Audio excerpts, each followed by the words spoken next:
El sonido del monitor cardíaco todavía resonaba en mi mente cuando abrí los ojos por primera vez en 5 meses. Los párpados pesaban como plomo, la boca seca como arena del desierto, y esa luz blanca del hospital me cegaba. Tenía 68 años y acababa de regresar de un lugar donde muchos hombres de mi edad no regresan. Un coma profundo causado por una embolia cerebral que casi me lleva para siempre. 5 meses, 150 días perdidos de mi vida. Cuando trabajas desde los 14 años, cuando cada día representa sudor, esfuerzo y responsabilidad, perder 5 meses parece perder 5 años. Mi mente aún procesaba fragmentos. Recuerdo estar en el patio, regando las plantas que yo mismo había plantado hace 20 años, sentir un dolor súbito en la cabeza y después, nada. Oscuridad total hasta ese momento, acostado en una cama de hospital, tratando de entender dónde estaba. Las primeras horas fueron confusas. Enfermeras explicando procedimientos, médicos hablando sobre recuperación neurológica satisfactoria, palabras técnicas que danzaban en mi cabeza aún nebulosa.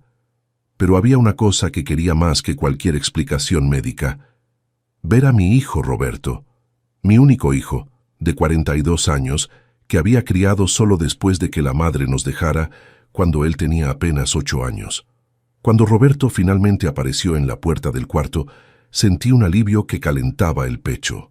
Ahí estaba el niño al que enseñé a andar en bicicleta, que llevé a todos los partidos de fútbol de la escuela, por el que trabajé horas extra para pagar la universidad particular de ingeniería. Solo que había algo diferente en su mirada. No era el alivio de quien casi pierde al padre. Era algo que yo, en mi ingenuidad, interpreté como cansancio. «Hola, papá», dijo acercándose a la cama con pasos calculados. «¿Cómo te sientes?» «Roberto, hijo», mi voz salió ronca, débil. «Qué bueno verte. 5 meses, ¿verdad? Los médicos me contaron. ¿Cómo están las cosas? ¿La casa? ¿Cuidaste todo?» Fue entonces que vi esa mirada que todo padre aprende a temer, la mirada de quien tiene algo desagradable que decir. Roberto acercó una silla, se sentó al lado de mi cama, y sus manos se movían nerviosamente. «Papá, necesitamos platicar sobre algunas cosas que pasaron mientras estuviste ausente». Ausente. La palabra me golpeó como un puñetazo en el estómago. Ausente. Como si yo hubiera elegido pasar 5 meses inconsciente en una cama de hospital. Como si tener una embolia fuera una decisión consciente, un capricho, una huida de responsabilidades. «Mira, papá, cuando tuviste el derrame, los doctores no sabían si ibas a regresar. La situación estaba bien complicada. Claudia y yo…» Hizo una pausa, refiriéndose a su esposa. «Tuvimos que tomar algunas decisiones». Mi corazón comenzó a acelerarse.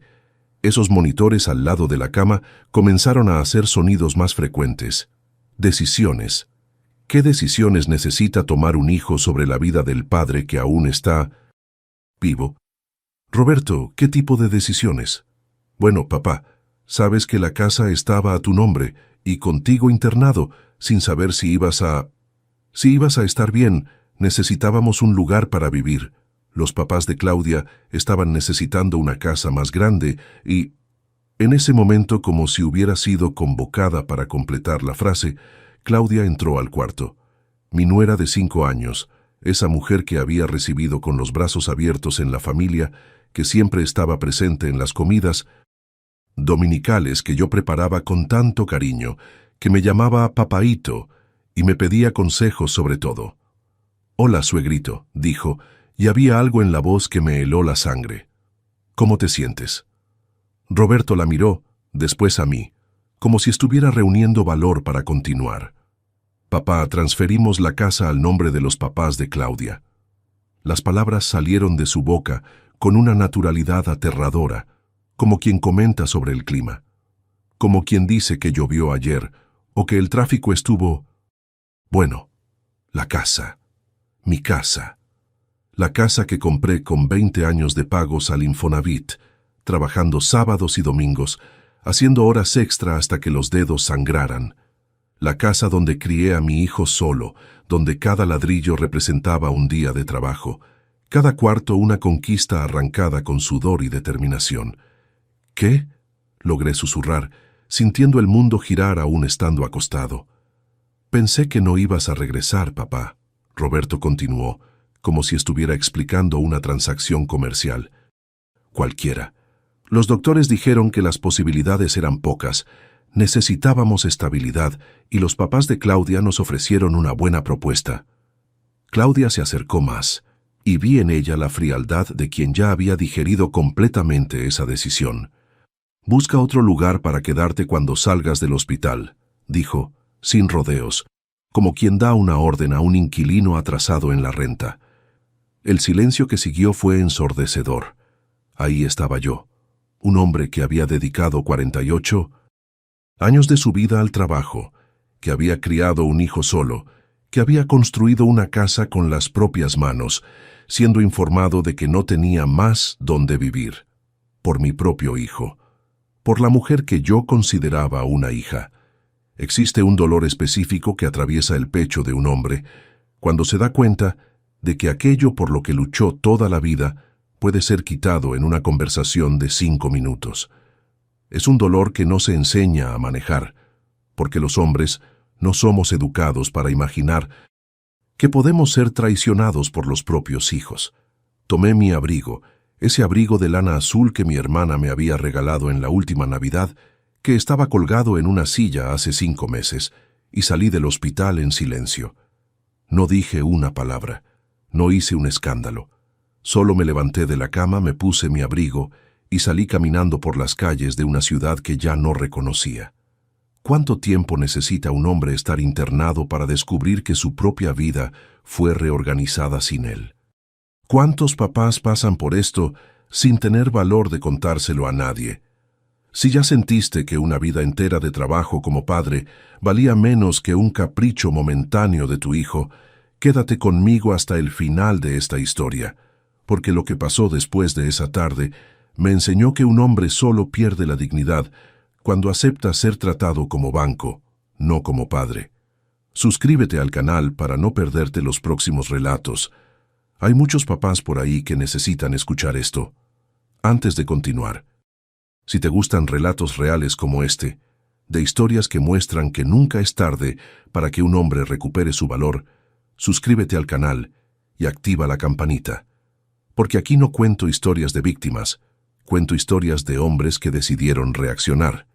Mi nombre es Antonio Carlos, tengo 68 años y necesito regresar un poco en el tiempo para que entiendas cómo llegué a ese momento, saliendo de un hospital sin tener a dónde ir, como si fuera un cajero automático con piernas, no un papá, que dedicó décadas de su vida para criar a ese hijo. Porque esta historia va a hacer que muchos padres repiensen lo que están aceptando en nombre del amor familiar. Mi vida siempre fue trabajo. Desde los 14 años, cuando comencé como ayudante en un taller mecánico en Guadalajara, supe que todo lo que quisiera en la vida tendría que conquistarlo con mis propias manos. Mi papá había muerto cuando yo tenía 12 años, infarto fulminante a los 45, y mi mamá, doña María, se quedó con 5 hijos para criar sola. Aprendí temprano que el hombre no se queja, el hombre trabaja, que el hombre no llora, el hombre resuelve, y que ser padre significa ser el escudo entre tu familia y todas las dificultades del mundo. Durante 54 años, cargué esas lecciones como verdades absolutas. A los 22 años, conocí a Rosángela en una fiesta de la empresa donde ya trabajaba como mecánico especializado. Era una morena linda, de sonrisa fácil, que bailaba como pocas. Nos casamos 2 años después, en una ceremonia sencilla pero llena de sueños. Roberto nació en 1982, cuando yo tenía 25 años, y nunca me olvidé del momento en que lo cargué por primera vez.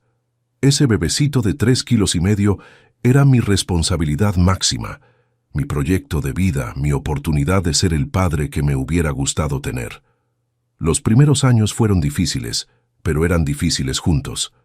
Yo trabajaba de lunes a sábado en el taller y domingos hacía chambitas. Arreglaba carros de millones. Vecinos, pintaba paredes. Cualquier cosa que trajera dinero extra para la casa. Rosángela cuidaba a Roberto y hacía costuras para afuera. Teníamos poco dinero, pero teníamos propósito. Recuerdo con claridad los domingos por la mañana, cuando Roberto tenía entre 3 y 5 años. Despertaba temprano, preparaba un café cargado y salía con él a andar en carro, que en realidad eran viajes por la ciudad para entregar los trabajos extra que hacía durante la semana.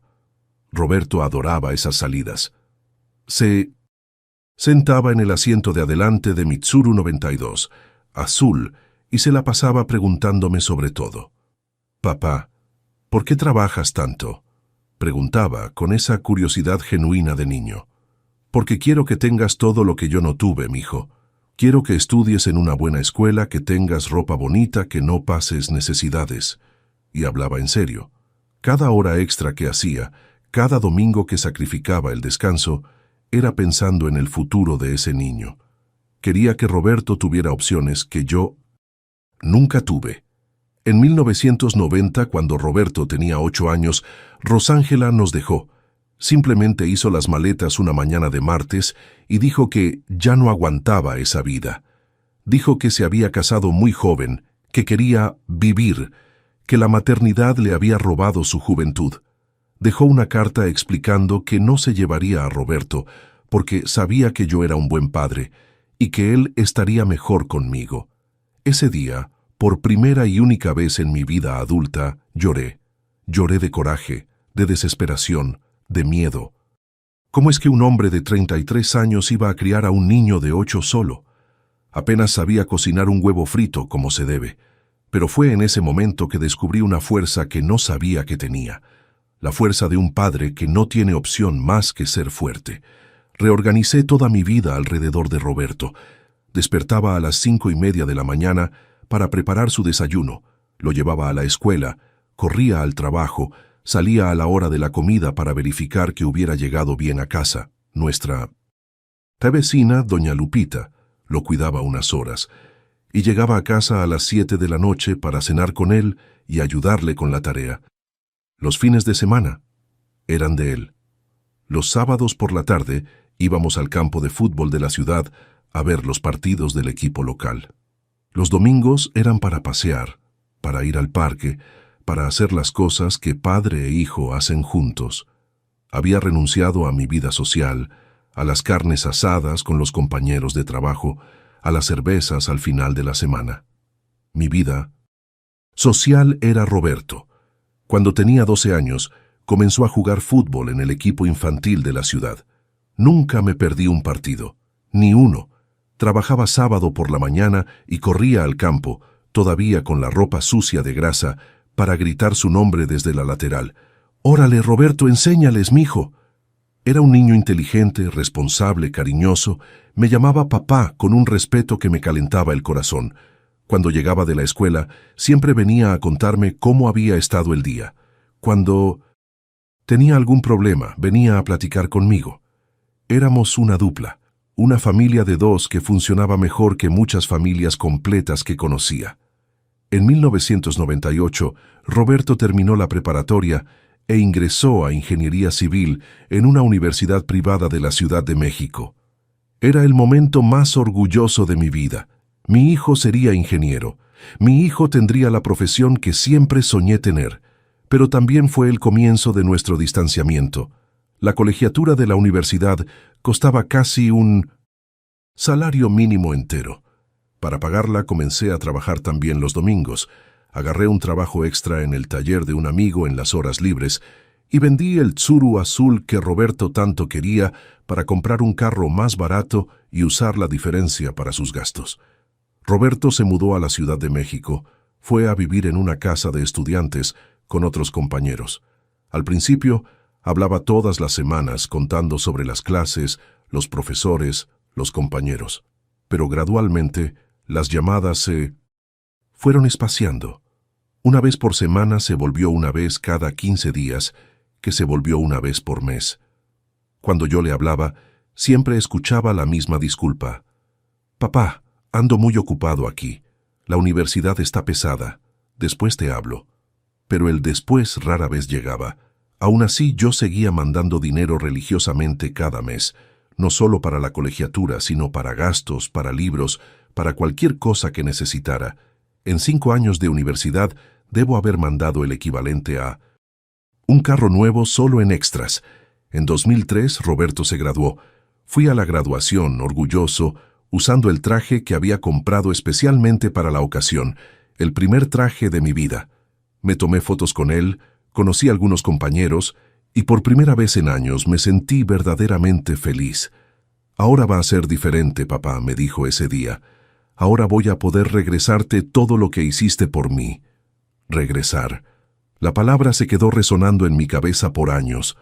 Roberto consiguió un trabajo en una constructora grande de la Ciudad de México y decidió quedarse por allá. Compró un departamento.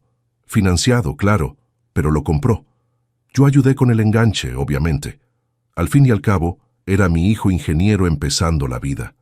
Las visitas a nuestra ciudad natal se fueron volviendo cada vez más raras. Navidad, eventualmente. Día del Padre, a veces. Mi cumpleaños, cuando se acordaba. En 2018, Roberto me habló eufórico.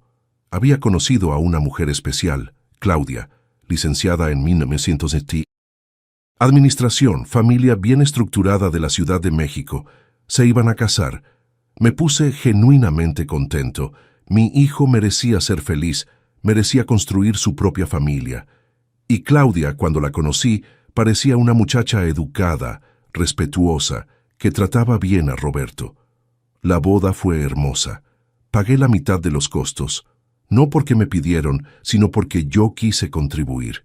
Era la boda de mi único hijo. Después de la boda, las cosas cambiaron definitivamente. Roberto empezó a venir a visitarme acompañado de Claudia, y gradualmente me di cuenta de que las pláticas se volvieron diferentes, más formales, menos íntimas, como si yo fuera un pariente lejano, no el papá que había criado a ese hombre solo. Hay silencios de papá que pesan más que gritos. Las primeras señales de que algo estaba cambiando aparecieron de forma tan sutil que si hubiera sido más desconfiado, tal vez las habría notado antes. Pero el papá que ama a su hijo suele interpretar todo de la mejor forma posible. Preferimos creer que esa frialdad es cansancio, que ese desinterés es solo una fase, que ese distanciamiento es cosa de la vida adulta. La primera señal real llegó en 2019, más o menos un año después de la boda. Roberto me habló un viernes por la noche, cosa que hacía tiempo no hacía. «Papá, ¿cómo estás?» «Bien, mijo, qué bueno escuchar tu voz, te tenía ganas de ver. Oye, papá, necesito platicar una cosa contigo. Es sobre la casa». «La casa. Mi casa. Esa casa de 3 recámaras que había terminado de pagar en 2010, después de 20 años de crédito Infonavit. La casa donde había criado a Roberto, donde cada cuarto tenía una historia nuestra. ¿Qué tiene la casa, mijo? ¿Ya pensaste en ponerla a mi nombre? Sabes, para facilitar las cosas en el futuro. Cuestión de impuestos, esas cosas». En ese momento me pareció una sugerencia sensata. Roberto era ingeniero, entendía de papeleos, de burocracia, y tenía sentido. Si algún día yo moría, sería más fácil para él resolver las cuestiones de herencia. ¿Tú crees que es importante, mijo? Creo, papá. Es mejor resolver esas cosas mientras estamos vivos y bien, ¿no? Estuve de acuerdo. Al fin y al cabo, Roberto era mi único heredero. Hice la transferencia en la notaría algunas semanas después, con él presente. Recuerdo que firmé los papeles con un sentimiento de satisfacción. Estaba organizando la vida, facilitando las cosas para mi hijo. Lo que no me di cuenta en ese momento fue el cambio sutil en su comportamiento. Después de eso, en las siguientes visitas, caminaba por la casa como quien ya era dueño, no como quien estaba visitando al papá. Hacía comentarios sobre cambios que podría hacer, sobre cómo la casa podría rendir más si fuera rentada. La segunda señal llegó algunos meses después. Roberto comenzó a pedirme dinero prestado. «Papá, ¿me puedes prestar 2,000 pesos? Es solo hasta el mes que entra. El aguinaldo se está tardando en la empresa. 2,000 pesos no eran poco para quien vivía de pensión, pero era mi hijo. Se los transferí el mismo día. El mes siguiente llegó, pasó, y nada de que Roberto me regresara el dinero. Cuando toqué el tema, dijo que había tenido gastos extras, que me lo regresaría el mes siguiente. Después fue otro mes y otro. En 6 meses, Roberto me había pedido prestado casi 8,000 pesos, siempre con disculpas plausibles. Carro en el mecánico, departamento necesitando reparación, problemas en la empresa. Y yo siempre prestaba, porque era mi hijo, y papá no le niega ayuda al hijo. Fue Claudia quien me hizo darme cuenta de la tercera señal, en una visita que hicieron el Día del Padre de 2020. Suegrito, ¿no cree que esta casa es muy grande para una sola persona? Yo estaba en la cocina preparando la comida, un pollo asado con papas, platillo que Roberto adoraba desde pequeño. Está un poquito grande, Claudia, pero me gusta el espacio. Tengo mi taller en el patio, mi huerta. Pero ya pensó que podría vivir en un departamento más chico, más práctico, y rentar esta casa. Le daría una buena entrada. Roberto, que estaba en la sala viendo televisión, se unió a la plática. Claudia tiene razón, papá. Podrías mudarte a un lugar más chico y hasta ganar dinero con esto. Ganar dinero. Como si mi casa fuera una inversión, no el lugar donde había construido mi vida, donde estaba la historia de nuestra familia. Mijo, me gusta vivir aquí. Aquí está nuestra historia, están los recuerdos de cuando eras chiquito. Papá, no puedes vivir. Tener recuerdos, tienes que ser práctico. Práctico. Esa palabra comenzó a aparecer mucho en las pláticas de Roberto después de la boda. Todo necesitaba ser práctico. Los sentimientos, los recuerdos, las tradiciones, todo eso era muy sentimental y tenía que dar lugar a lo que era práctico. La cuarta señal fue la más dolorosa de todas. En diciembre de 2020, Roberto me habló para decir que no vendría para la Navidad. Papá, vamos a pasar la Navidad con la familia de Claudia este año. ¿Entiendes, verdad? Es importante para la relación. ¿Entender? ¿Cómo es que un papá entiende que el hijo prefiere pasar la Navidad con la familia de la esposa que con el propio papá? Especialmente un papá que siempre hizo cuestión de las fechas especiales, que siempre preparaba una cena especial, que siempre trató la Navidad como un momento sagrado de la familia. Pero, mijo, es nuestra tradición. Desde que eras chiquito, pasamos la Navidad juntos. Papá, tradición es una cosa, pero ahora tengo otras responsabilidades. Claudia se molesta si no vamos con su familia. ¿Y yo? ¿Yo voy a pasar la Navidad solo? Papá, puedes ir a casa de algún vecino, de doña Lupita, o si no nos vemos en Año Nuevo. Pasé la Navidad de 2020 solo. Preparé una cena para una persona. Puse la mesa como si Roberto fuera a llegar en cualquier momento, y me quedé viendo televisión hasta quedarme dormido en el sillón de la sala. En Año Nuevo, Roberto tampoco apareció. Dijo que había agarrado COVID y no podía salir de casa. 2 semanas después, vi fotos de él en las redes sociales en una fiesta de Año Nuevo en casa de los suegros. Existe una soledad específica de hombre que crió hijos que después se volvieron extraños. La quinta señal fue financiera y más directa. En marzo de 2021, Roberto me habló con una propuesta. Papá, ¿tienes algún dinero guardado? Tengo un poquito en el banco. ¿Por qué? Es que apareció una oportunidad de inversión muy buena. Si me prestas 10,000 pesos en 6 meses, te regreso 15,000. 10,000 pesos era casi toda mi reserva de emergencia, dinero que había juntado a lo largo de años para cualquier imprevisto de salud o problema grave. Mijo, 10,000 es mucho dinero para mí. Papá, es una inversión. Vas a ganar dinero con esto. Confía en mí. Confié. Le transferí los 10,000 pesos a su cuenta un lunes por la mañana. 6 meses después, cuando le cobré el retorno de la inversión, Roberto me dijo que el negocio no salió bien y que había perdido todo. El dinero. No hubo pedido de disculpas, no hubo explicación detallada. Solo, esas cosas pasan, papá. La inversión siempre tiene riesgo. 10,000 pesos, 2 años de ahorro de pensionado, se habían vuelto, esas cosas pasan. Fue en ese momento que comencé a sospechar que mi hijo había cambiado, pero aún no lograba admitir para mí mismo cuánto había cambiado. La sexta señal fue la frialdad total con que empezó a tratarme.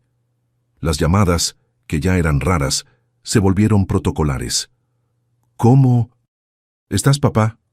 ¿Está todo bien? ¿Necesitas algo? Plática de 5 minutos, directo al punto, sin interés real. Cuando yo trataba de prolongar las conversaciones, contar sobre mi rutina, sobre los vecinos, sobre cualquier cosa que pudiera reconectarnos como padre e hijo, él siempre terminaba con: papá, necesito colgar, tengo que resolver unas cosas aquí. Las visitas también cambiaron de calidad. Roberto y Claudia venían, se quedaban 2 horas, comían la comida que yo preparaba con tanto cariño y se iban. Ya no había pláticas largas, ya no había interés genuino sobre mi vida, mi salud, mis sentimientos. Cuando yo trataba de iniciar temas sobre el pasado, sobre recuerdos de cuando él era niño, Roberto cortaba: papá, eso fue hace mucho tiempo. Vamos a hablar de cosas actuales. ¿Pero qué cosas actuales? Mi vida era simple: cuidar la casa, hacer pequeñas reparaciones, ver televisión, platicar con los vecinos.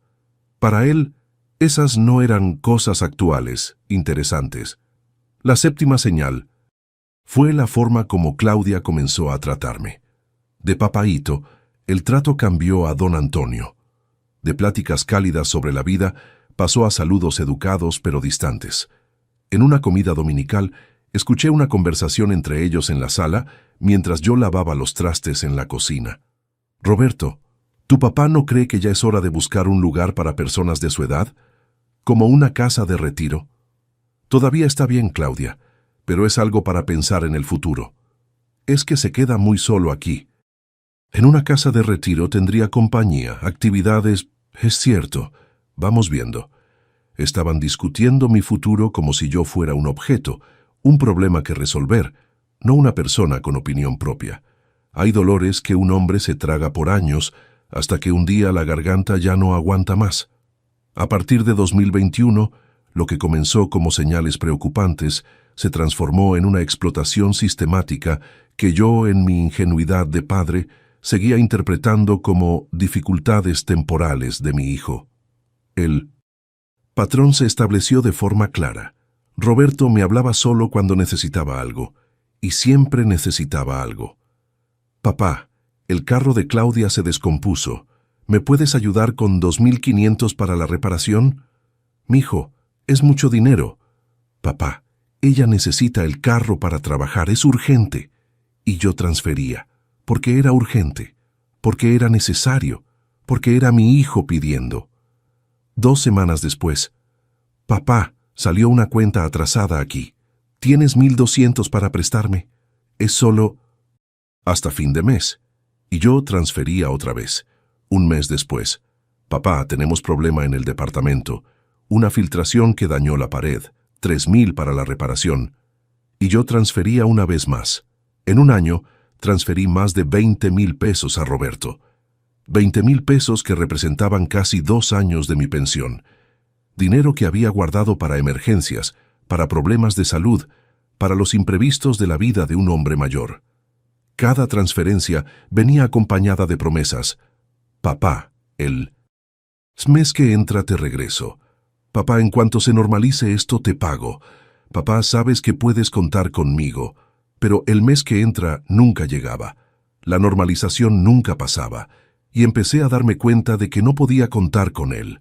Lo que más me dolía no era ni el dinero en sí. Era la forma como Roberto había aprendido a manipularme. Sabía exactamente qué palabras usar para que yo no pudiera negarle ayuda. Papá, sabes que nunca pediría si no fuera realmente necesario. Papá, sé que puedo contar contigo. Siempre fuiste un papá presente. Papá, cuando logre organizarme te voy a regresar todo lo que hiciste por mí. Esas frases funcionaban como llaves que abrían mi cartera y mi corazón. Roberto se había vuelto un especialista en usar mi paternidad en mi contra. Pero la explotación financiera era solo una parte del problema. La explotación emocional era aún más cruel. Roberto había desarrollado una habilidad impresionante de hacerme sentir culpable por cualquier reclamo que le hiciera. Cuando trataba de platicar sobre el dinero que me debía, la respuesta siempre era la misma. «Papá, ¿le estás cobrando a tu propio hijo después de todo lo que dijiste que hiciste por amor?» «Papá, pensé que la familia se ayudaba sin estar contando centavitos». «Papá, ¿quieres que firme algún contrato? ¿Es eso? ¿No confías en tu propio hijo?» Y yo retrocedía. Siempre retrocedía. Porque un hombre de 65 años que crió a su hijo solo no quiere parecer mezquino. No quiere que el hijo piense que es tacaño. No quiere romper los últimos lazos que aún quedan de la relación. La soledad se fue instalando en mi vida de forma gradual, pero implacable. Las llamadas de Roberto se limitaban a los pedidos de dinero. Las visitas pasaban solo cuando necesitaban algo. Usar mi taller, pedir alguna herramienta prestada, buscar algún documento. En los intervalos entre esas visitas utilitarias, me quedaba semanas sin hablar con mi hijo. Semanas enteras en que mi teléfono no sonaba, en que nadie se interesaba por saber cómo estaba, si estaba bien, si necesitaba algo. Hay una soledad específica de hombre mayor que es diferente de cualquier otra soledad. Es la soledad de quien trabajó toda la vida para construir una familia y descubre que, cuando más necesita de familia, está solo. Durante la semana trataba de mantener una rutina para no quedarme pensando mucho. Despertaba a las 6 de la mañana, hábito de 50 años de trabajo que no lograba perder, tomaba mi café, leía el periódico, cuidaba la huerta en el patio. Por la tarde me sentaba en la banqueta y me quedaba observando el movimiento de la calle, saludando a los vecinos que pasaban.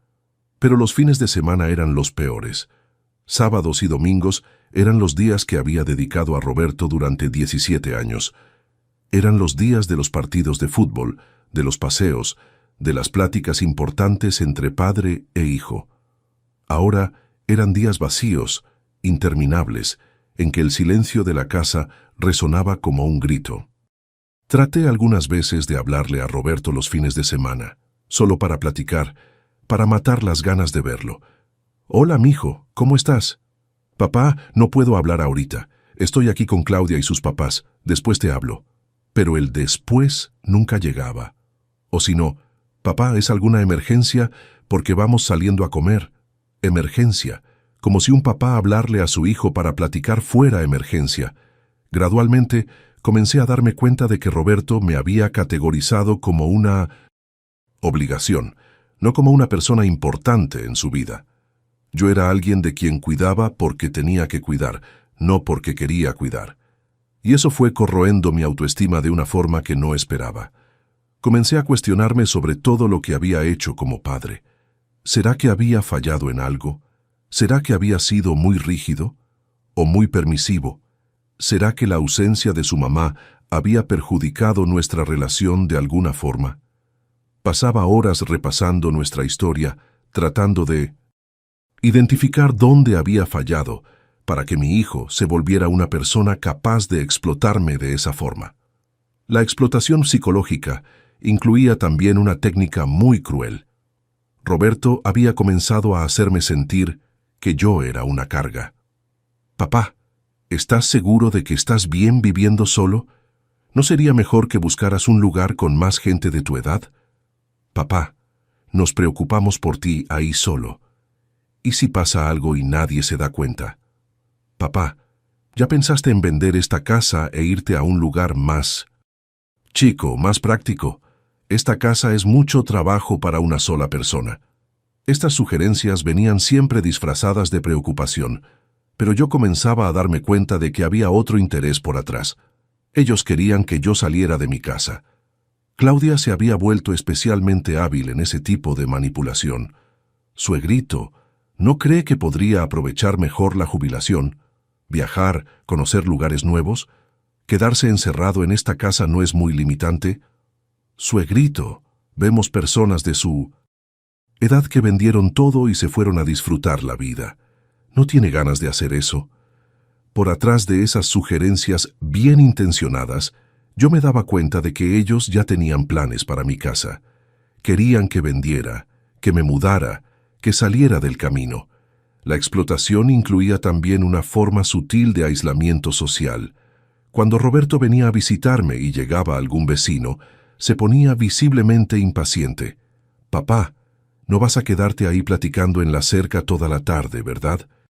Papá, esta gente no tiene qué hacer. Se la pasan ahí perdiendo el tiempo platicando». Me desanimaba a mantener amistades, a participar en actividades sociales, a tener una vida propia, como si mi única función fuera quedarme disponible para atender sus necesidades. El aislamiento se fue profundizando, porque los hombres de mi edad tenemos dificultad para hacer amigos nuevos. La mayoría de mis compañeros de trabajo había muerto o se había mudado. Los vecinos eran educados, pero no eran amigos, íntimos. Y diferente de las mujeres, que logran crear redes de apoyo más fácilmente, los hombres mayores tenemos tendencia a encerrarnos cuando estamos enfrentando problemas familiares. Orgullo masculino, tal vez. Vergüenza de admitir que estamos siendo maltratados por el propio hijo. Durante 2 años, entre 2021 y 2023, viví en una especie de limbo emocional. No estaba feliz, pero tampoco lograba identificar exactamente qué estaba mal. Sabía que mi relación con Roberto había cambiado, pero aún no conseguía aceptar que mi hijo se había vuelto una persona capaz de explotarme de forma tan calculada. La explotación financiera continuó. Siempre había una nueva emergencia, una nueva necesidad urgente, un nuevo problema que solo podía ser resuelto con mi ayuda financiera. «Papá, Claudia está embarazada. Vamos a necesitar dinero para las cosas del bebé». Claudia embarazada. La noticia me emocionó profundamente. Iba a ser abuelo. Finalmente tendría un nieto para crear vínculos, para rescatar mi función de patriarca de la familia. «Mijo, qué alegría. ¿Cuándo va a nacer el bebé?» «En julio. Pero papá, vamos a necesitar tu ayuda. Los niños son muy caros».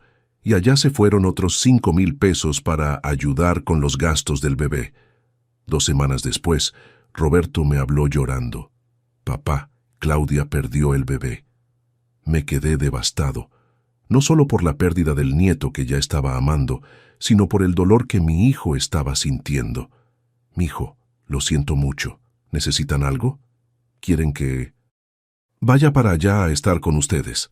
«No hace falta, papá. Solo necesitamos tiempo».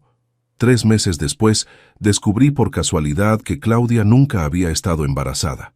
Escuché una conversación de ella con una amiga por teléfono en una visita que hicieron a mi casa. Fue la disculpa perfecta para conseguir más dinero de él. Funcionó perfectito. Mi propio hijo había inventado un embarazo, me había hecho llorar por la pérdida de un nieto inexistente, solo para conseguir más 5,000 pesos. Fue en ese momento que comencé a sospechar que ya no conocía al hombre en que mi hijo se había convertido. Cuando un padre es traicionado por la propia sangre, la cicatriz atraviesa generaciones. La embolia pasó una mañana de martes, 14 de marzo de 2023. Estaba en el patio regando la huerta que mantenía hacía más de 10 años, cuando sentí un dolor súbito en la cabeza, como si alguien me hubiera pegado con un martillo. Recuerdo haber tratado de apoyarme en el muro de ladrillos que yo mismo había construido, pero mis piernas simplemente no obedecieron. Me caí ahí mismo, entre las matas de jitomate y las plantas de lechuga. El vecino, don Joaquín, fue quien me encontró y llamó a la ambulancia.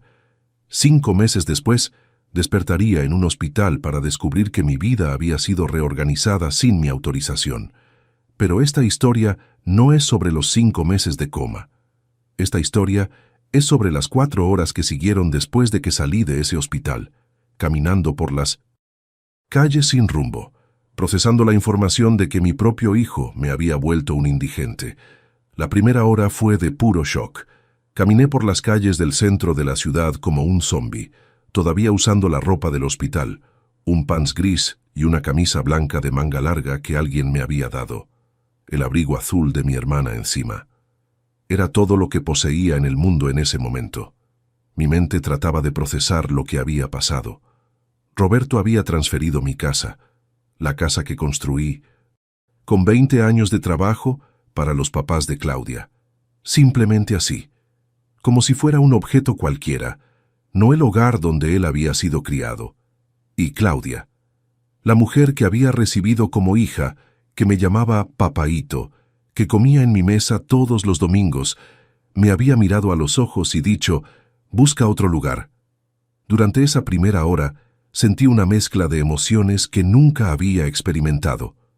Coraje, tristeza, confusión, pero principalmente un dolor físico en el pecho, como si alguien estuviera apretando mi corazón con las manos.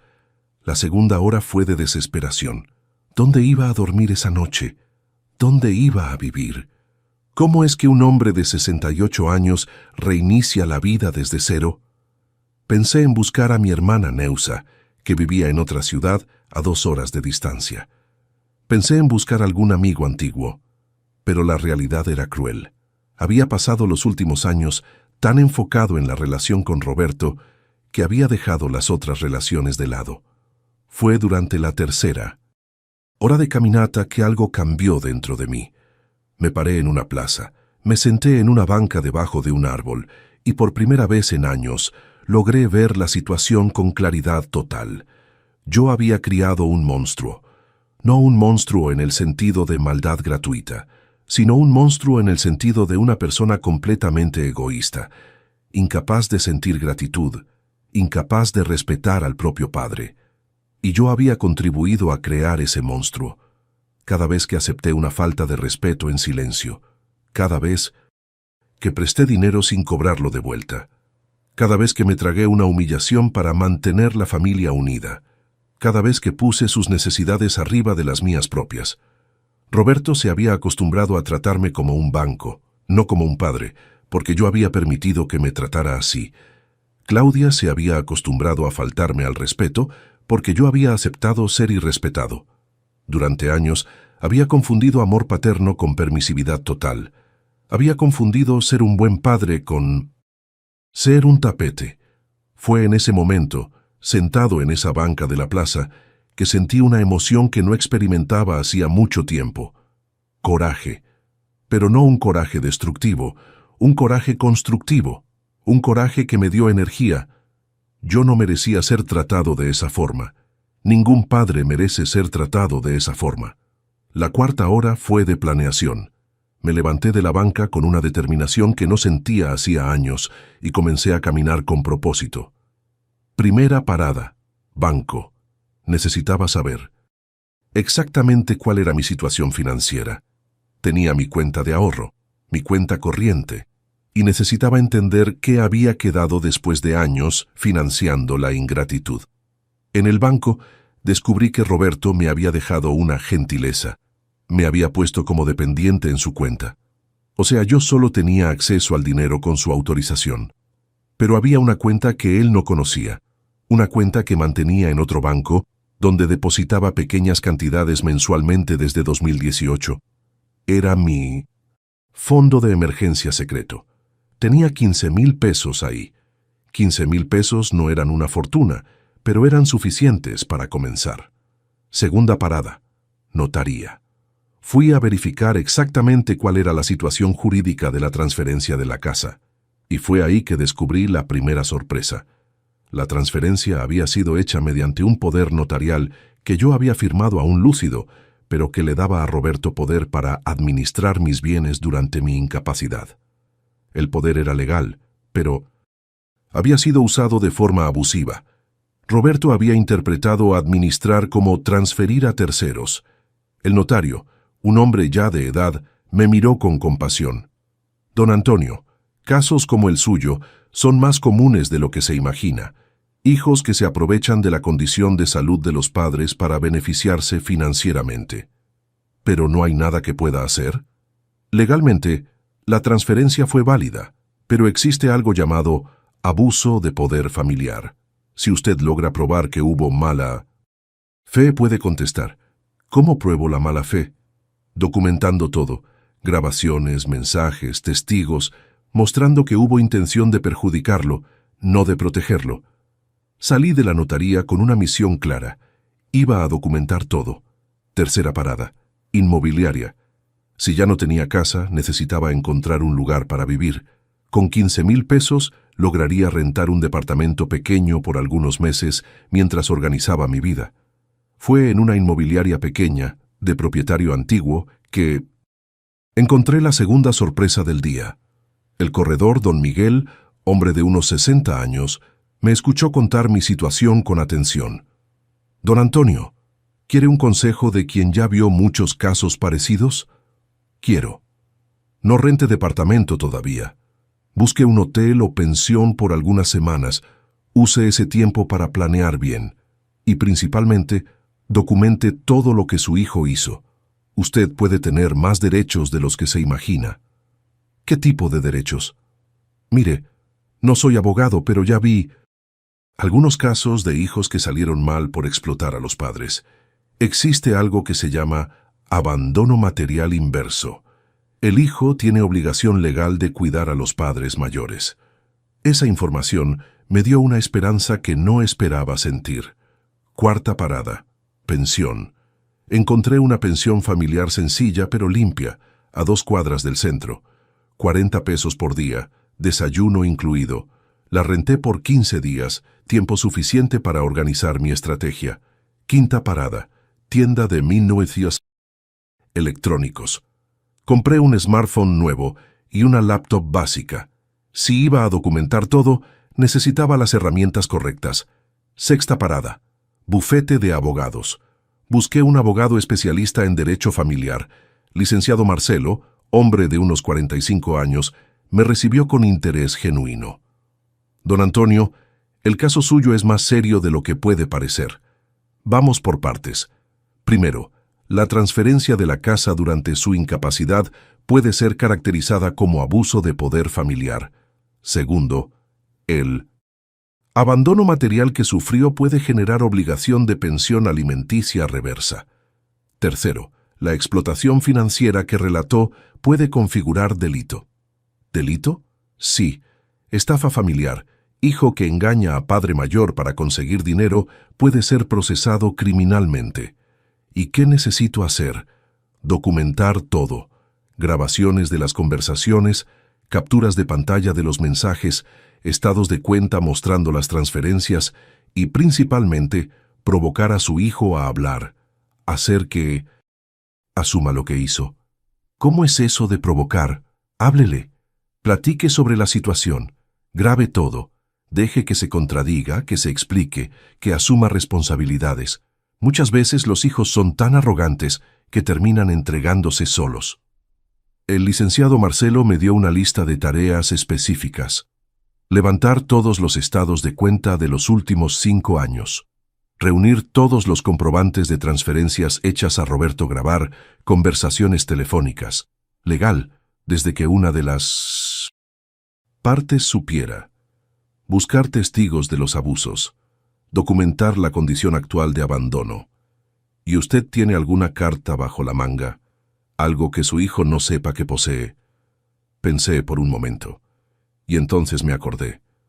Licenciado, mi hijo no sabe, pero además de la casa tengo un terreno en el interior. Herencia de mi papá que nunca le comenté. Y tengo un seguro de vida de 200,000 pesos. Perfecto. No mencione eso por ahora. Puede ser nuestra principal arma en la negociación. Séptima. Parada Banco Rural. Fui a verificar la situación del terreno en el interior.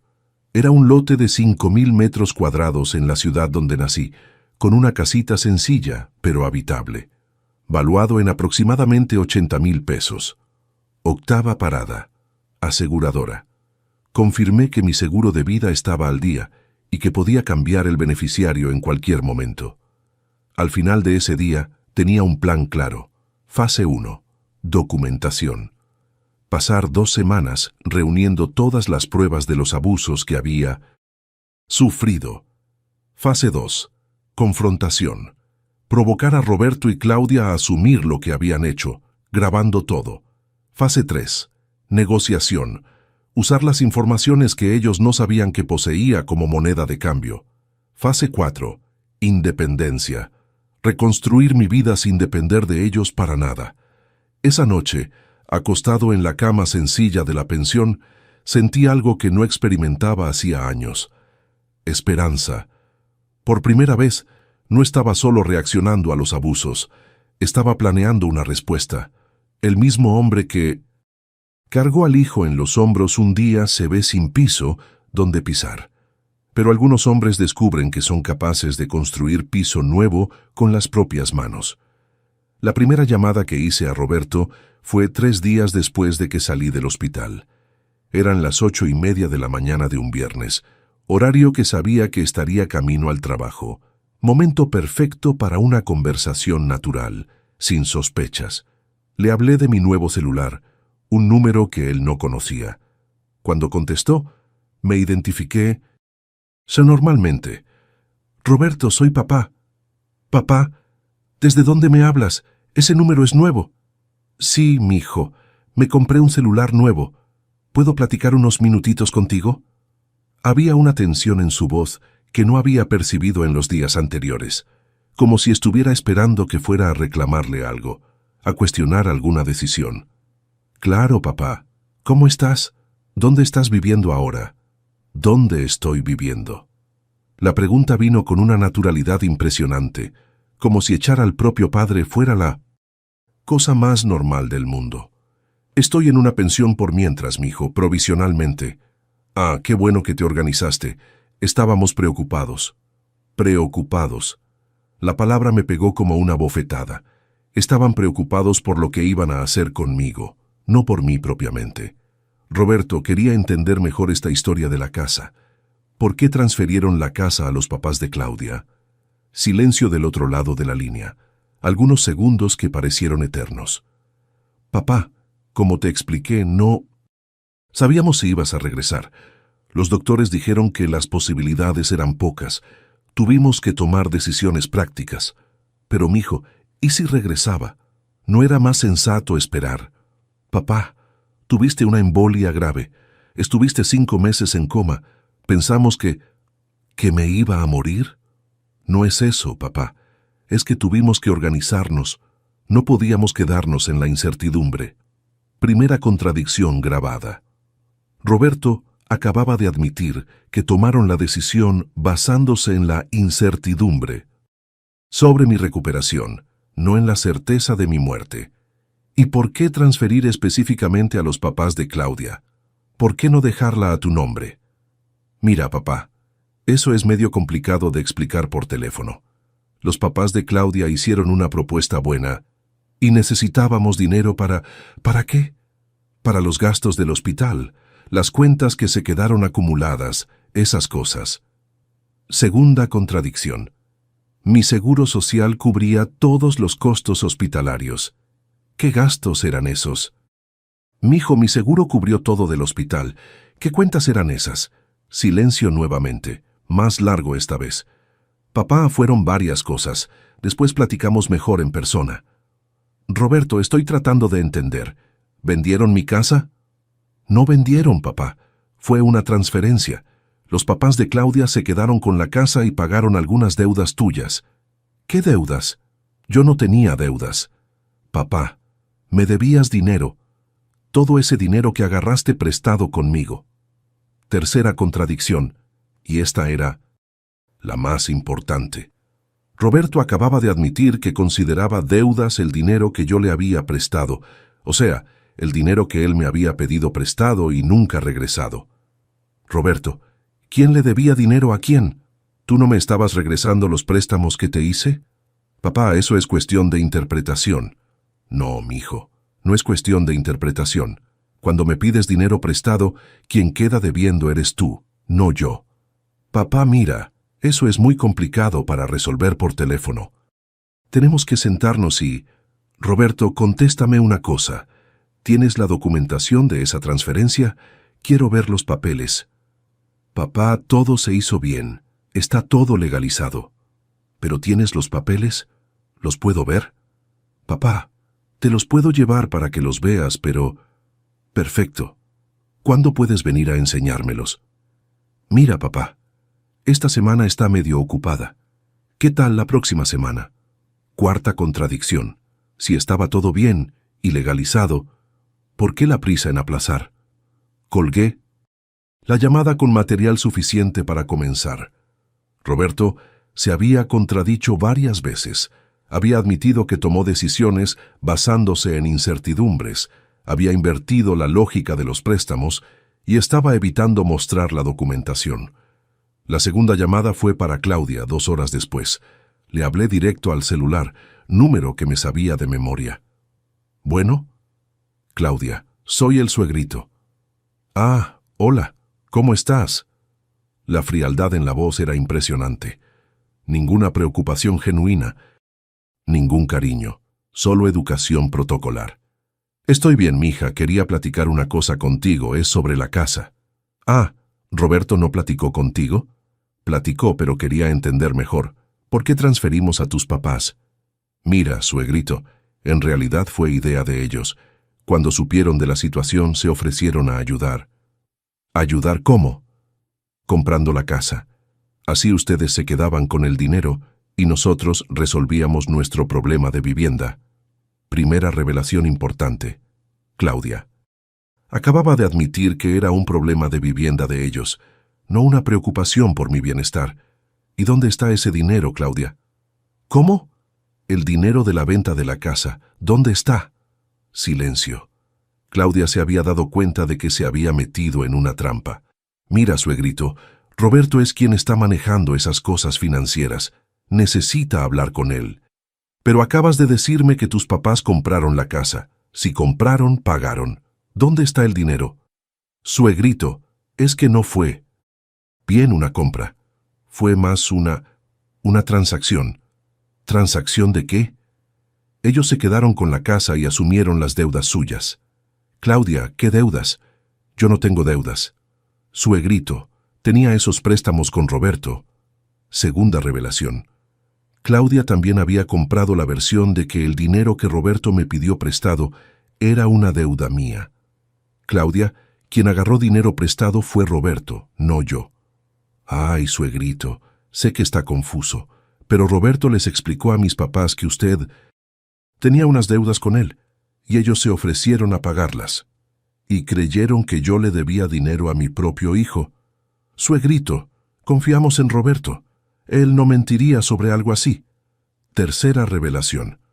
Claudia acababa de admitir que tomaron la decisión basándose solo en la palabra de Roberto, sin verificar documentos o cuestionar la lógica. Claudia, explícame una cosa. Si tus papás compraron mi casa para ayudarme, ¿por qué me mandaron buscar otro lugar para vivir? Silencio largo. Muy largo. Suegrito, es que la casa estaba muy grande para usted.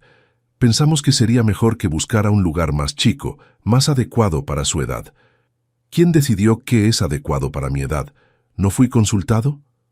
Suegrito, usted estaba internado, pero ya no estoy más. ¿Por qué no puedo regresar a mi casa? Porque ahora es la casa de mis papás. Cuarta revelación, y esta era devastadora.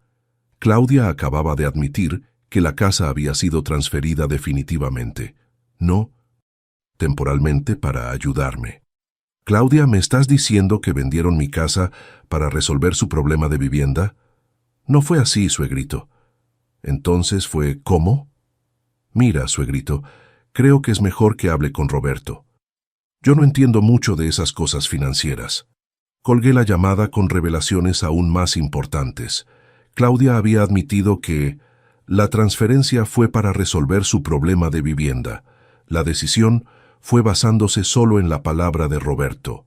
Yo no fui consultado sobre lo que era adecuado para mí. La casa había sido transferida definitivamente, no temporalmente. La tercera llamada fue la más importante. Le hablé a Roberto nuevamente, 3 días después, un lunes por la noche.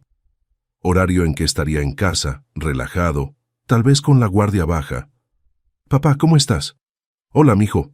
¿Puedo platicar algo importante contigo? Claro. Roberto, platiqué con Claudia sobre la casa y algunas cosas no están cuadrando. ¿Qué tipo de cosas?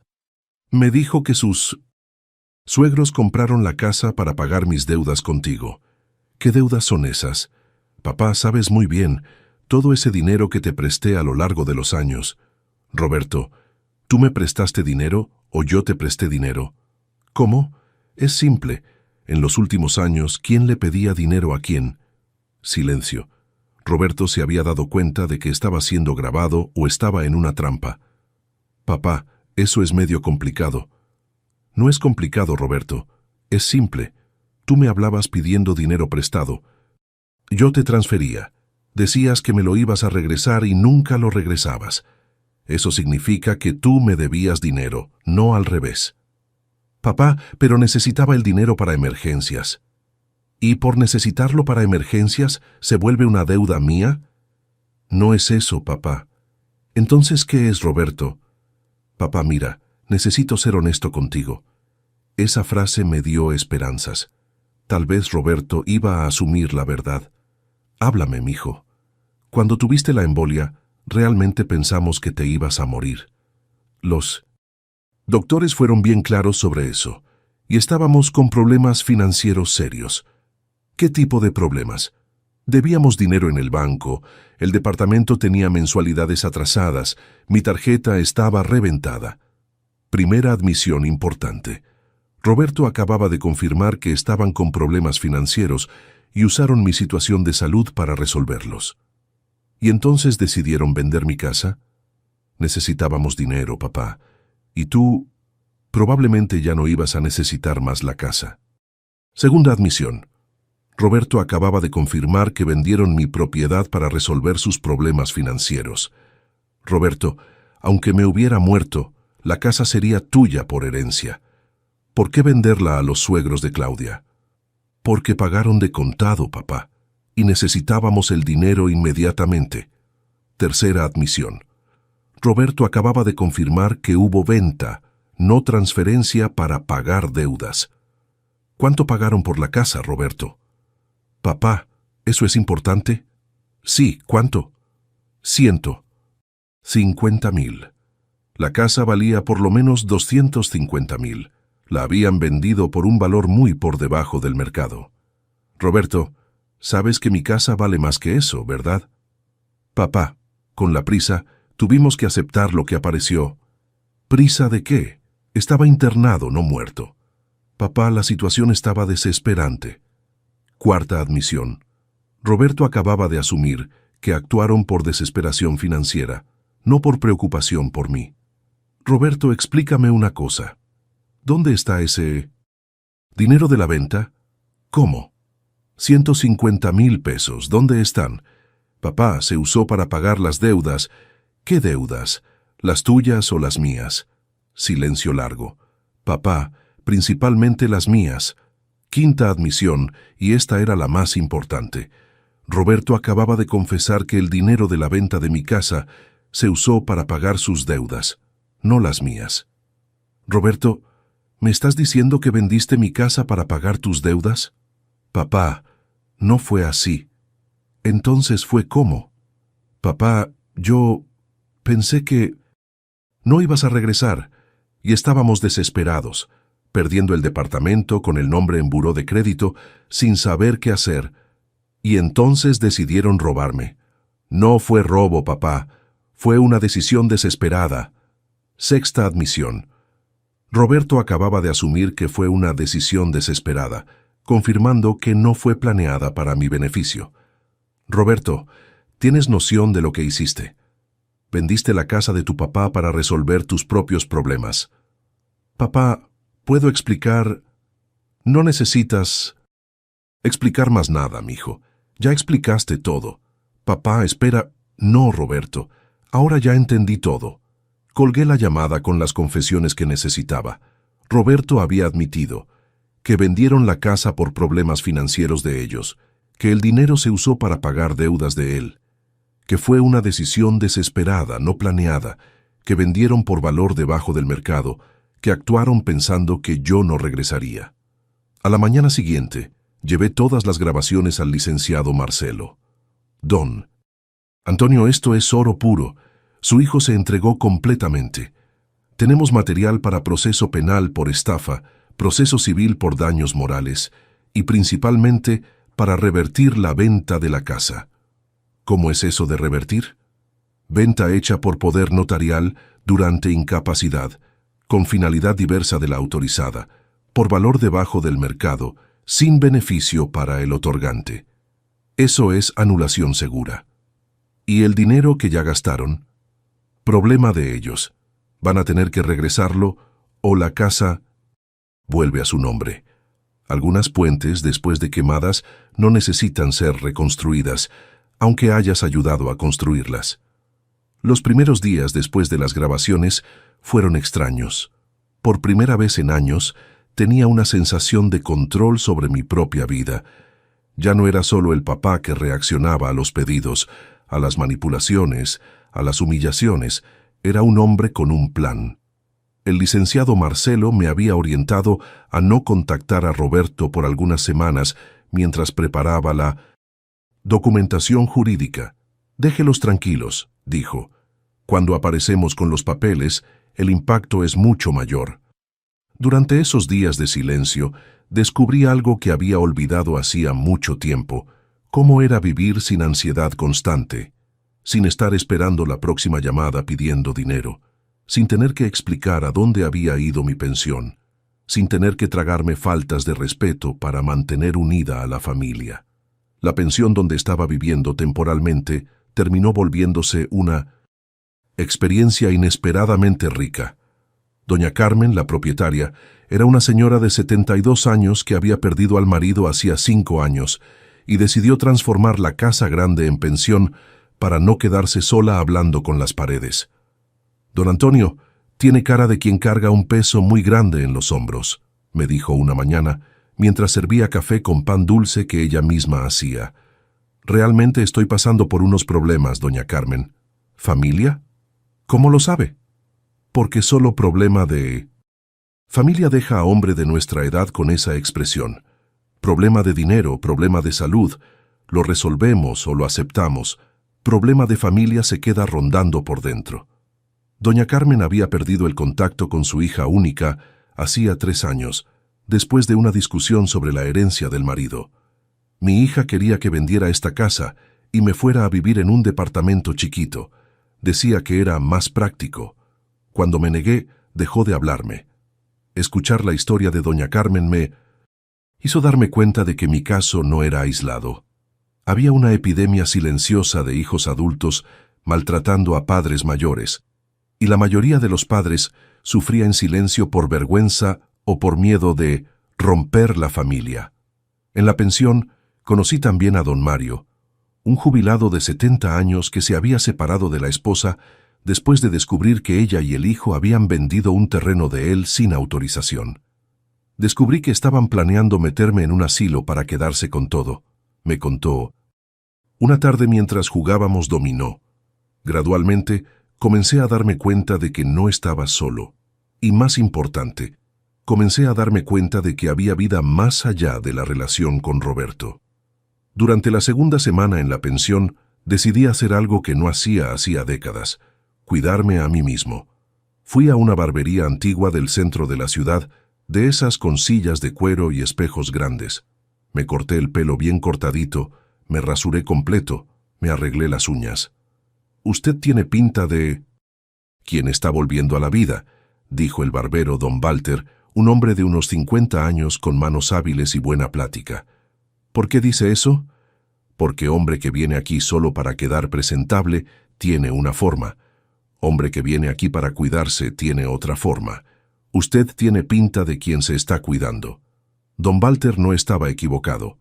Por primera vez en años me estaba cuidando porque quería cuidarme, no porque tenía que estar presentable para alguna visita de Roberto. Me compré ropa nueva. No ropa cara, pero ropa que elegí porque me gustó, no porque era práctica o adecuada para la edad. Me compré una camisa azul clara que realzaba mis ojos, un pantalón de mezclilla oscuro que me hacía ver más elegante, un zapato social cómodo que me hacía caminar con más postura. Comencé a hacer caminatas matutinas por la ciudad. Redescubrí lugares que había dejado de frecuentar, calles que no recorría hacía años porque no tenía motivo para ir ahí. Descubrí una plaza nueva que habían arreglado, con aparatos de gimnasia para la tercera edad. Comencé a ir. Fue en la plaza que conocí a doña Isabel, una señora de 65 años, viuda, maestra jubilada, que hacía caminatas todas las mañanas. Había pasado por una situación parecida a la mía. El hijo único había tratado de convencerla de vender la casa e irse a vivir con él y la nuera para no quedarse sola. Cuando me di cuenta de que querían que vendiera la casa para ayudar a pagar el departamento más grande de ellos, tomé una decisión, me contó. Dije que prefería quedarme sola en mi casa que quedarme de arrimada en la casa de cualquiera, aunque fuera mi hijo. ¿Y cómo reaccionó? Se quedó 3 meses sin hablarme. Después volvió, pero con otro respeto.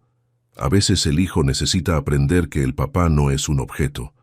Doña Isabel se volvió una amiga importante. No romance, ninguno de nosotros estaba buscando eso, sino una amistad genuina, basada en experiencias parecidas y en el descubrimiento de que la vida no se acaba a los 65 años. Fue ella quien me presentó al grupo de mayores y mejores, un grupo de personas arriba de 60 años que se reunía todos los jueves en un salón de la parroquia para actividades diversas. No era grupo de autoayuda ni cosa religiosa obligatoria. Era simplemente un grupo de personas que habían decidido que querían vivir, no solo sobrevivir. En el grupo conocí personas con historias impresionantes. Don Francisco, 68 años, que había aprendido a tocar guitarra a los 62, después de que murió la esposa. Doña Rosa, 71 años, que había vuelto a estudiar y estaba haciendo curso de computación. Don Juan, 74 años, que había comenzado un pequeño negocio de plantas ornamentales después de jubilarse. La vida comienza cuando dejamos de vivir para los otros y empezamos a vivir para nosotros, dijo doña Rosa en una de esas reuniones. Durante la tercera semana recibí una llamada de Roberto. «Papá, ¿dónde estás? Estamos preocupados». Preocupados. La misma palabra que usaba para justificar las decisiones que tomaban sobre mi vida sin consultarme. «Estoy bien, mijo. ¿Pero dónde estás viviendo? Queremos visitarte». «¿Por qué quieren visitarme?» La pregunta agarró a Roberto de sorpresa. Esperaba que le diera mi dirección automáticamente, sin cuestionar. «¿Cómo que por qué? Eres mi papá». «Ah, ¿ahora soy tu papá? Interesante». «Papá, ¿qué plática es esa?» «Plática de quien está aprendiendo a valorarse, Roberto». «Papá, necesitamos platicar sobre unas cosas». «¿Sobre qué?» «Sobre la casa, sobre la situación. Queremos resolver esto bien». «Resuélvanlo entonces». «¿Cómo?» «Roberto, vendieron mi casa para resolver sus problemas financieros. Si quieren resolverlo bien, regresen mi casa o páguenme el valor justo de ella». «Papá, no es tan simple». «Sí es, mijo, es exactamente así de simple». «Papá, ¿podemos vernos para platicar? Cuando tengan algo concreto que ofrecer, me hablan. Hasta entonces, no tenemos mucho que platicar». Y colgué. Por primera vez en años, había establecido un límite claro con Roberto. No fue agresivo, no fue irrespetuoso, pero fue firme. Dije exactamente lo que pensaba y establecí una condición clara. Plática solo con propuesta concreta. El licenciado Marcelo me había orientado a hacer exactamente eso. «Don Antonio, solo van a tomar en serio cuando se den cuenta de que usted ya no está disponible para ser manipulado». En la cuarta semana, pasó algo que cambió completamente mi perspectiva sobre mi propia vida. Don Juan, del grupo de la parroquia, me invitó a visitar su rancho, donde cultivaba plantas ornamentales. Era un terreno pequeño, pero bien organizado, con invernaderos, sistema de riego, canteros planeados. «Don Antonio, usted tiene maña para esto. Sus manos son de quien entiende de tierra». Era verdad.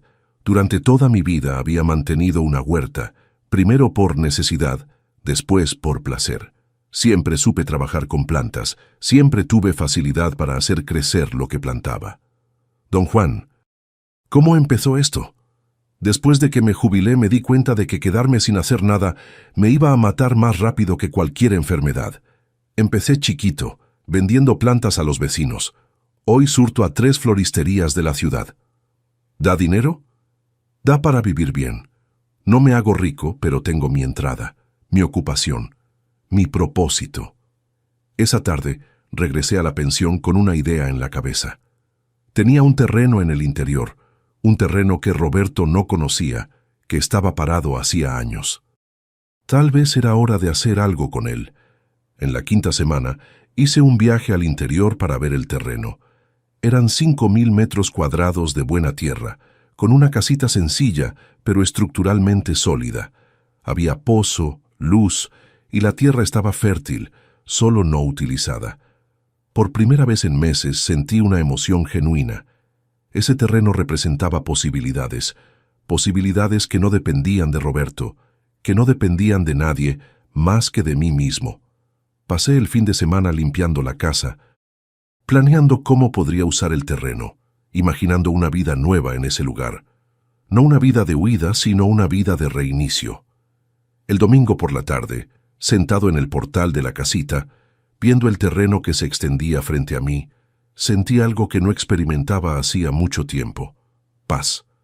Paz de quien no necesita explicar sus decisiones a nadie. Paz de quien no necesita pedir permiso para vivir su propia vida. Paz de quien descubrió que es posible empezar de nuevo a los 68 años. Regresé a la ciudad el lunes con una decisión tomada. Independientemente de lo que pasara con la cuestión jurídica de la casa, iba a reconstruir mi vida en ese terreno. Platiqué con el licenciado Marcelo sobre mis planes. Don Antonio, eso es perfecto. Muestra que usted no los necesita para nada, y cuando se den cuenta de que está bien sin ellos, el impacto va a ser mucho mayor.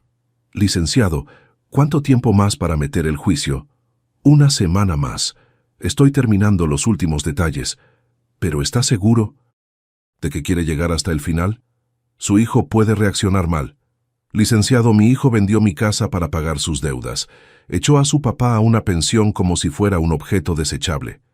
¿Cómo puede reaccionar peor de lo que ya reaccionó? Tiene razón. Vamos adelante. Esa noche le hablé a mi hermana Neusa, que vivía en otra ciudad, y le conté toda la historia. Se indignó. Antonio, ese muchacho perdió completamente la vergüenza. ¿Cómo hace algo así contigo? Neusa, yo lo dejé hacer. Durante años acepté todo en nombre de la paz familiar. ¿Pero ahora vas a reaccionar? Voy, hermana, y no es solo por coraje, es porque descubrí que todavía tengo vida por delante. Al final de la quinta semana recibí una llamada inesperada. Era Claudia. Suegrito, Roberto está muy preocupado por usted. Claudia, dile que se quede tranquilo. Estoy excelente. Es que usted desapareció, no dice dónde está. Claudia, ¿por qué quieren saber dónde estoy? Porque es de la familia. Ah, ahora soy de la familia. Cuando me echaron también era de la familia. Suegrito, queremos resolver esto. Resuélvanlo. ¿Cómo? Regresando mi casa o pagando el valor justo de ella. Suegrito, no es tan fácil. Claudia, vendieron mi casa por 150.000 para resolver sus problemas financieros. La casa vale 250.000. Regresen la casa o páguenme la diferencia. Suegrito, no tenemos ese dinero. Problema suyo. Regresen la casa entonces. Suegrito, mis papás ya se cambiaron para allá. Claudia, si tus papás compraron mi casa por un precio justo, está bien. Si la compraron por la mitad del precio para ayudarlos a resolver problemas financieros, van a tener que regresarla o pagar la diferencia. Suegrito, vamos a platicar. No hay que platicar, Claudia. Ustedes hicieron su decisión. Ahora yo estoy haciendo la mía. Colgué el teléfono con una sensación de libertad total. Por primera vez en años, no estaba pidiendo nada. No. Estaba rogando por respeto, por consideración, por amor filial. Estaba simplemente estableciendo hechos y consecuencias. Hay una fuerza específica que nace cuando un hombre deja de aceptar migajas y decide que merece el banquete entero. Hoy, mientras escribo esta historia, son exactamente 8 meses desde que desperté de ese coma. 8 meses desde que descubrí que mi propio hijo había vendido mi casa para resolver sus problemas financieros. 8 meses desde que fui tratado como un objeto desechable por la misma persona que cargué en los hombros cuando no lograba alcanzar el bebedero de la escuela. En este momento, estoy sentado en el portal de mi casa en el interior. Sí, mi casa, porque el licenciado Marcelo logró revertir la venta y Roberto fue obligado a comprar la casa de vuelta a los suegros por el valor real del mercado. 250,000 pesos que tuvo que conseguir prestado en el banco con intereses para corregir el error que había cometido. Pero esta no es una historia de venganza. Esta es una historia de renacimiento. Cuando Roberto fue obligado a regresarme a mi casa en la ciudad, tomé una decisión que sorprendió a todo el mundo. La vendí por 250,000 pesos a un comprador justo e invertí todo el dinero en la remodelación y estructuración de mi terreno en el interior. Hoy, vivo en una casa pequeña pero cómoda, rodeado por 5,000 metros cuadrados de tierra productiva. Cultivo plantas ornamentales, verduras orgánicas y tengo una pequeña crianza de gallinas. No soy rico, pero soy próspero. No tengo mucho, pero tengo todo lo que necesito. Y principalmente, tengo mi dignidad de vuelta. Roberto trató de acercarse algunas veces en los últimos meses. Los primeros intentos fueron patéticos. Llamadas llorosas pidiendo perdón, mensajes dramáticos hablando sobre arrepentimiento sincero, visitas no anunciadas que resultaron en pláticas incómodas en la puerta de casa. La primera vez que apareció aquí, hace 3 meses, trató de usar la misma estrategia de siempre, manipulación emocional. Papá, me equivoqué, sé que me equivoqué, pero soy tu hijo y siempre me enseñaste sobre el perdón. Lo recibí en el portal, le ofrecí un café y platicamos como 2 adultos. Roberto, el perdón existe, pero perdón no significa olvidar. Y principalmente, perdón no significa volver a como era antes. ¿Qué quiere decir? Quiero decir que puedo perdonar lo que hiciste, pero nuestra relación cambió para siempre. Me mostraste qué tipo de persona te volviste. Creo en esa información. Papá, ¿puedo cambiar? Roberto, tienes 42 años. No eres adolescente en formación. Eres un hombre adulto que tomó decisiones conscientes. Vendiste la casa de tu propio papá para resolver tus problemas financieros. Eso no es error de juventud, es carácter. La plática duró 2 horas.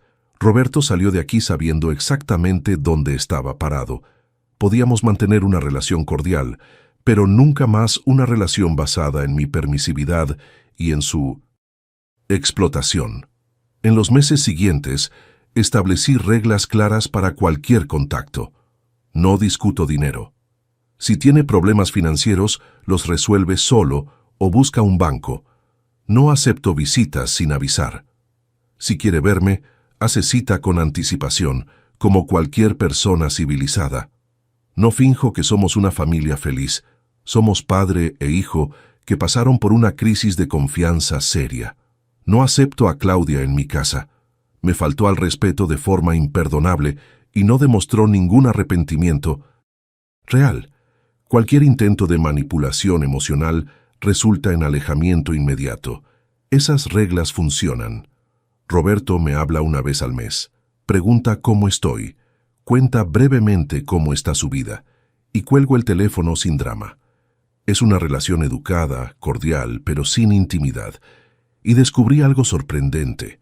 No extraño la intimidad que teníamos, porque me di cuenta de que esa intimidad era falsa. Estaba basada en mi disponibilidad para resolver sus problemas, no en cariño genuino. La vida, aquí en el interior, me trajo cosas que había olvidado que existían. Paz de espíritu, propósito diario, satisfacción por el trabajo bien hecho, relaciones honestas con personas que no quieren nada de mí más que amistad. Tengo vecinos que me respetan por lo que soy, no por lo que puedo ofrecer. Tengo una rutina que yo mismo elegí, no una rutina dictada por las necesidades de otros. Tengo planes para el futuro que no dependen de nadie más que de mí mismo. A los 68 años, descubrí que todavía tenía mucha vida que vivir. El negocio de plantas ornamentales prospera. Surto plantas y arreglos para 3 ciudades de la región. No es un dinero que me va a hacer rico, pero es un dinero que llega a través de mi esfuerzo, de mi competencia, de mi trabajo. Dinero que nadie me puede quitar porque no depende de la buena voluntad de parientes. Mantuve las amistades que hice durante esos días difíciles en la pensión. Doña Carmen viene a visitarme una vez al mes, siempre trayendo algún dulce casero. Don Mario y yo nos escribimos por WhatsApp, intercambiando experiencias sobre nuestras nuevas vidas. Doña Isabel todavía es mi confidente, la persona con quien comparto las alegrías y preocupaciones del día a día. Descubrí que soledad y solitud son cosas diferentes. Soledad es no tener a nadie cuando lo necesitas. Solitud es elegir estar solo porque estás bien contigo mismo. Durante décadas confundí ser padre con ser explotado. Confundí amar al hijo con aceptar falta de respeto. Confundí familia con obligación de soportar abusos. Hoy entiendo que ser padre significa enseñar límites, inclusive a hijos adultos. Que amar al hijo significa no permitir que se vuelva una persona mala. Que familia verdadera se basa en respeto mutuo, no en explotación de unos por otros. Si Roberto algún día se vuelve una persona capaz de respetarme genuinamente, nuestra relación puede mejorar. Si no se vuelve, seguiremos en la relación cordial que tenemos hoy. Cualquiera de las dos opciones está bien para mí, porque mi felicidad ya no depende de su aprobación o de su cariño. Aprendí que un hombre puede reiniciar la vida a cualquier edad, que nunca es tarde para decir no a quien te falta al respeto, que la dignidad no se negocia, ni siquiera con hijos. Principalmente, aprendí que construí mucho más que una familia a lo largo de mi vida. Construí un hombre que merece respeto, un hombre que tiene valor propio, un hombre que puede vivir bien solo, pero que elige sus relaciones con cuidado. ¿Cuántas veces nosotros, hombres, nos tragamos faltas de respeto en nombre de la paz? ¿Cuántos papás están financiando su propia humillación? Aprendí a los 68 años que un hombre no necesita aceptar migajas de quien recibió un banquete de oportunidades, que ser padre no significa ser explotado, y que nunca, pero nunca, es demasiado tarde para que un hombre se levante. Hoy, mientras riego las plantas que nacieron esta semana, mientras cosecho los jitomates que planté con mis propias manos, mientras planeo las mejoras que haré en la propiedad el próximo mes, siento algo que no sentía hacía años: orgullo de mí mismo.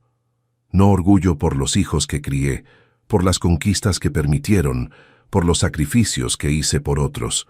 Orgullo por quien soy, por el hombre que sobrevivió a las traiciones, que reconstruyó la vida desde cero, que aprendió a valorarse cuando nadie más lo valoraba. Si mi historia como padre te llegó al corazón, quiero saber desde dónde estás viendo. Escribe aquí, en los comentarios, tu ciudad, tu estado o hasta tu país. Déjame saber que este mensaje llegó hasta ti. Y si conoces algún papá que está aceptando menos de lo que merece, comparte este video, porque hay muchos hombres que necesitan entender que valorarse no es egoísmo, es necesidad. Si este relato te hizo reflexionar, deja un comentario contando desde dónde estás viendo. Escribe también lo que sentiste escuchando esta historia. Cuéntame, ¿ya necesitaste poner límites con tus hijos? Y si esta historia te hizo pensar, deja tu like y suscríbete al canal para seguir acompañando historias reales de hombres que eligieron su dignidad. Porque aquí no contamos historia de víctima, contamos historia de reinicio. Un abrazo desde el interior de México. Y recuerda, construiste mucho más que una familia. Construiste un hombre que merece respeto. ¿Cuántas veces nosotros, hombres, nos tragamos faltas de respeto en nombre de la paz? ¿Cuántos papás están financiando su propia humillación? Aprendí a los 68 años que un hombre no necesita aceptar migajas de quien recibió un banquete de oportunidades, que ser padre no significa ser explotado y que nunca, pero nunca, es demasiado tarde para que un hombre se levante.